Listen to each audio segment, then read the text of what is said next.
What is up, you guys? Welcome back to my channel, and if you're new here, welcome. My name is Victoria and thank you so much for clicking on this video. Before I get into today's topic, make sure that you like, comment, and subscribe. Click down below and see all my social media and follow me there. First, I just want to say thank you so much for all the love and support you had on my last video. I am so excited to be diving back into the YouTube game. Today we are talking about passing. So you might be wondering, what is passing and what does it mean to pass? For those of you who don't know, passing is the ability of a transgender person to be perceived as a cisgender version of their identified gender.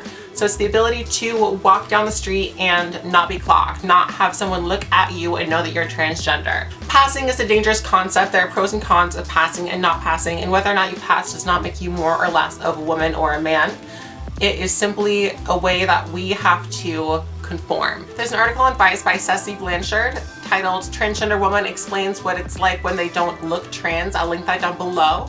And in it, she says, passing is not about being seen for who one actually is, a woman, but for what one is not, cisgender. So just as a disclaimer, I do not pass perfectly. We all have room for improvement. I have my flaws, everyone else has theirs, but I have been living as my authentic gender for over 6 years now. I am in queer and non-queer spaces and I don't get clocked as much. I'm not saying I'm unclockable. I'm saying that for the most part, I live stealth, whether it's intentional or not. It's just the reality of how I live my life. It's really not important for someone to know that part of my past unless it's relevant if I'm dating somebody or whatever, and we will get into all of that and when to disclose things in a later video. But in today's video, we are going to be talking about some tips that I learned through my transition to help me pass, and I hope that can help all of you. So tip number one is hair. Leave your hair alone. Don't bleach it, don't be cutting it, don't try out different styles, flat iron it, perm it. Don't do the trans girl thing of bleaching it all white blonde. I did that not once but twice, and I killed my hair. Take the time to really let your hair grow out, take care of it, drink your water, take your vitamins. Let me know in the description box below if you want a hair care routine, a curly girl method routine. It's gonna be frustrating, you're gonna wanna cut it all off, but trust me, it takes some time, it'll grow. In the meantime, hair extensions, wigs, weave. That's all I can say. Amazon has a lot of great options, and if you search on there, I'm sure you can find something that'll fit you. My junior year, I got my first set of clip-in hair extensions, and I was living. They were down to my hips, long as hell. I didn't know how to blend them, but I loved it, and I kind of marked that year as the year that I got hot, because honestly, that's kind of when my bullying started coming to an end. I walked up in school after that summer vacation, and everyone was like, "Is that Victoria?" And I was like, "Oh, me?"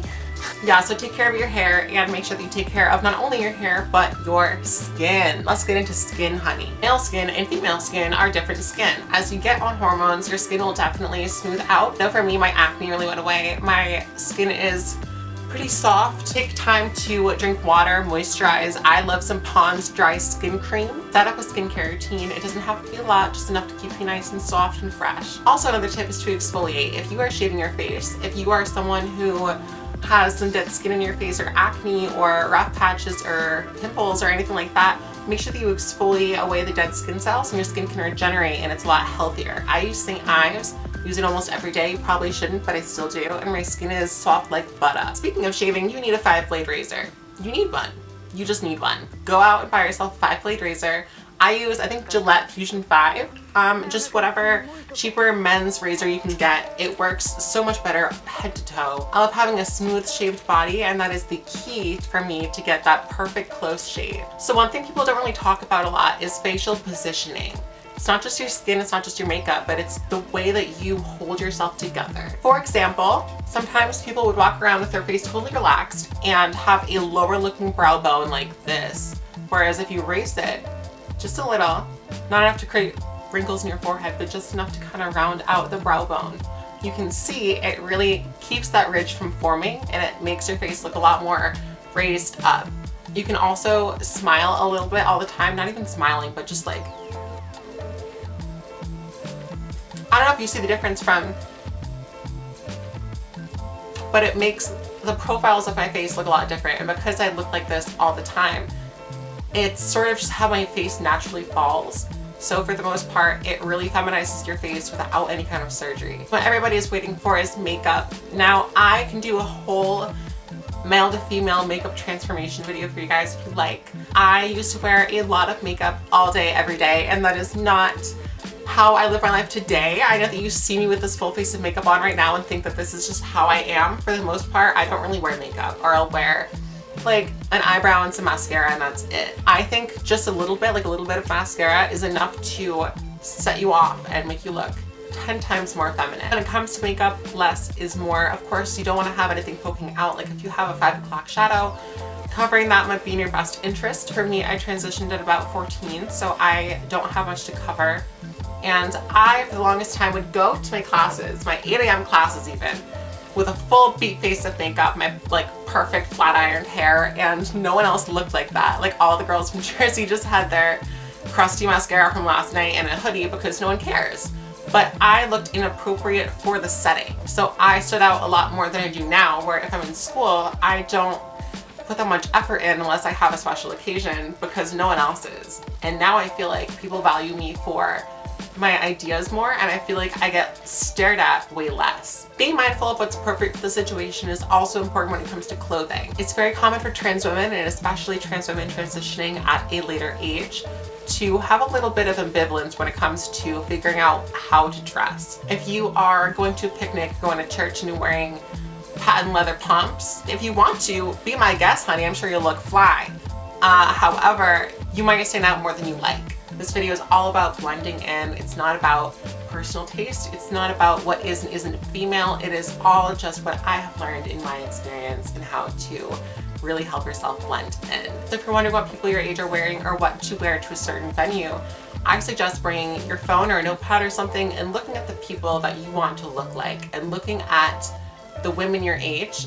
What are they wearing? When I was in college, I sat at a bench for a while and I kind of just looked at what all the different girls were wearing when I first started college, and I see, especially now, a lot of girls wearing black leggings and white shoes.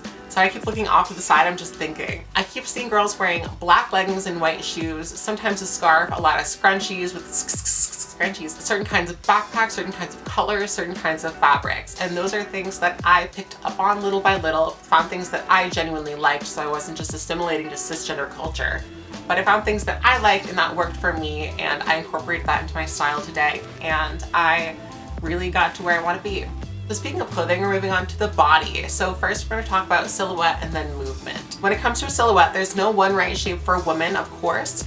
The shape that we sort of aspire to as trans women for the most part, and how women are drawn in cartoons, is more of a hourglass, kind of pear shape, wider on the bottom type look. People born male, for the most part, our shoulders are wider than our hips. So a lot of trans women will get pumped, which is when people will get injected with illegal silicone, or they'll get a Brazilian butt lift.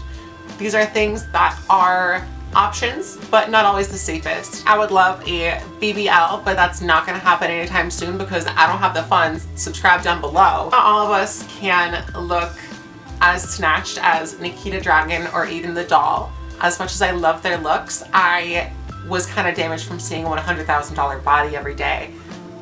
So I kind of had to take a little bit of a detox from seeing that constantly. So if you're looking to trick the eye into seeing this sort of Fashion Nova curvy shape, I suggest you accentuate what you do have. So I got my breasts done and I love showing them off just to be a little bit more like someone sees my figure and they just think, oh, female. And you can do that in other ways, like you can wear a padded bra. I used to wear the Victoria's Secret bombshell bra all the time. I had nothing underneath it, like no breasts at the time. And I would just wear that under a t-shirt and added some shape.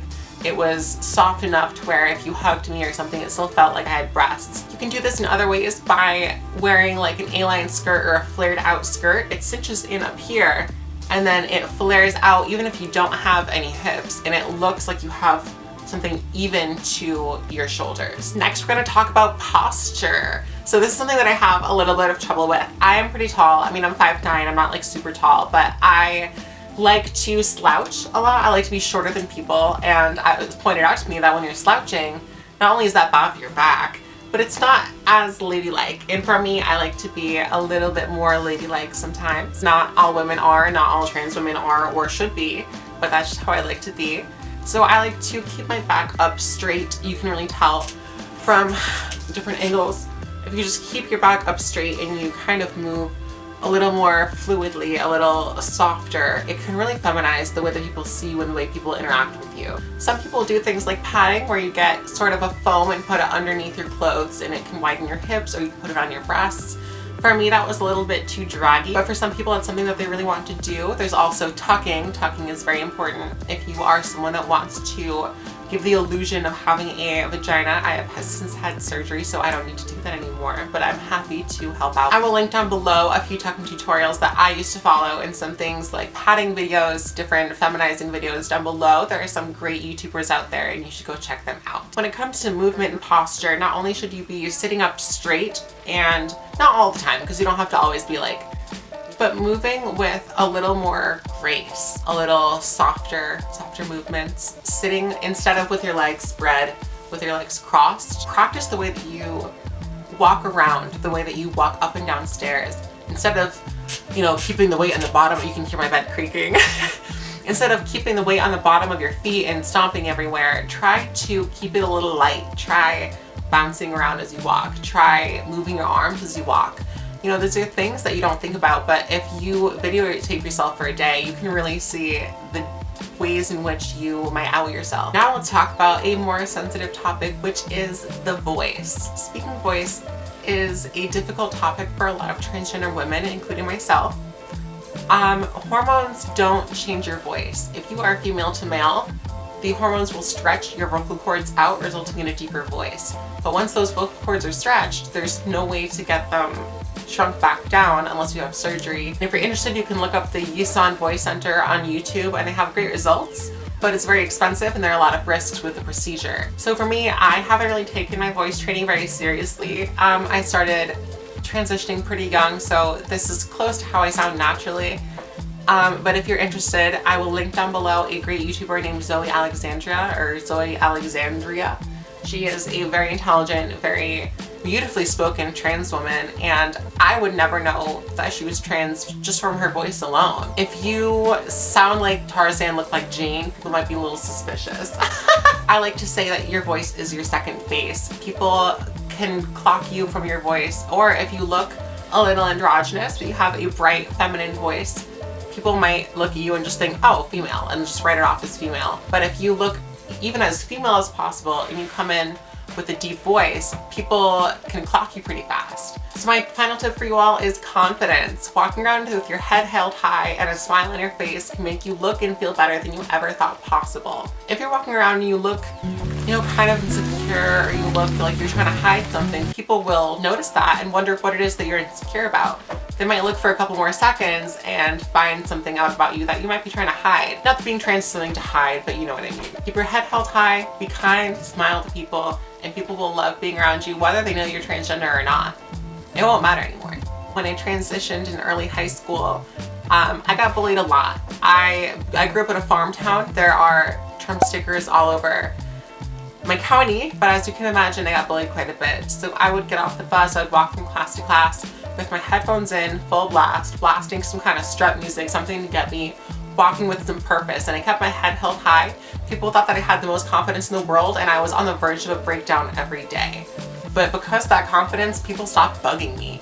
Maybe they didn't, but I couldn't hear them. I had to act like I knew what I was doing, which, by the way, no one knows what they're doing. If you can convince others you know what you're doing, they will start to believe it. I always say, fake it till you make it.